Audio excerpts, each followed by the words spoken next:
Wasu al'umma da dama na ci gaba da fuskantar matsalar ƙarancin abinci a Najeriya, inda Majalisar Ɗinkin Duniya ta bayyana cewa sama da mutane miliyan 35 a Najeriya na iya fuskantar matsanancin ƙarancin abinci a lokacin damina daga watan Mayu zuwa watan Oktoban shekarar 2026. Mai kula da jin ƙai na Majalisar Ɗinkin Duniya a Najeriya, Muhammad Malik, ya ce yara miliyan 3 na cikin haɗarin rashin abinci mai gina jiki, lamarin da ke barazana ga rayuwarsu. A zantawarmu da mai sharhi kan al'amuran yau da kullum, Comrade Lawan Garba na Makka, ƙarin haske ya yi mana game da rahoton da Majalisar Ɗinkin Duniya ta fitar na matsalar yunwa a Najeriya. Najeriya take ciki don an faɗi adadin wannan namba ba mamaki bane, domin akwai matsalar tsaro wanda kowa ya sani matsalar tsaro tana haddasa irin wannan matsala ta jefa al'umma cikin yunwa. Da yawa manoma yanzu ba sa iya samun damar zuwa guraren da suke iya noma a baya, ko kuma in sun noma zuwa wajen da za su yi girbin ma ya zamanto ko an yi asarar kayan. To kinga wannan yana nuna za a yi asarar adadin da al'umma suke buƙata na abincin da za su ci su rayu. Wannan zai bada gibi a cikin rayuwar al'umma ta abin da za su iya rayuwa. Na biyu shine kuɗin kanshi. Tun bayan cire tallafin mai, al'umma sun shiga cikin matsi na talauci da ƙangi na matsin rayuwa sakamakon kaya suka ringa tashi, abubuwa suka canja, wanda har yanzu a iya cewa ba a iya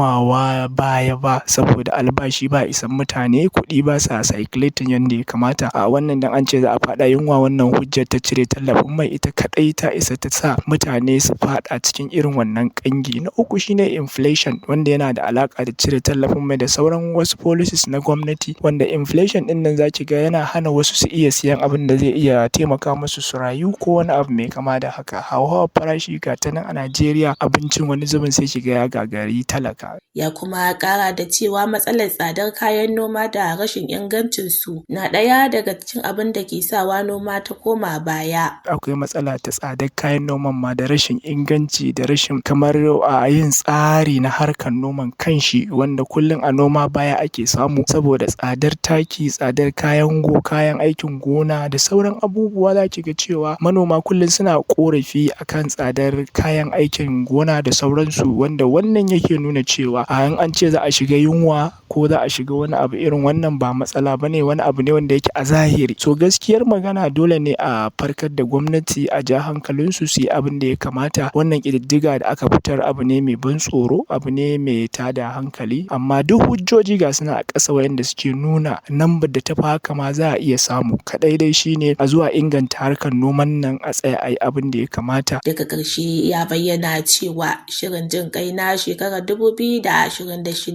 na da nufin tallafawa mutane miliyan 2.5 daga agajin ceton rai, inda aka ware kusan dala miliyan 516 musamman a jihohin Borno, Adamawa da Yobe. Shirin na kuma nazarin wasu hanyoyi a arewa maso yamma da sauran sassan ƙasar domin rage yaɗuwar yunwa.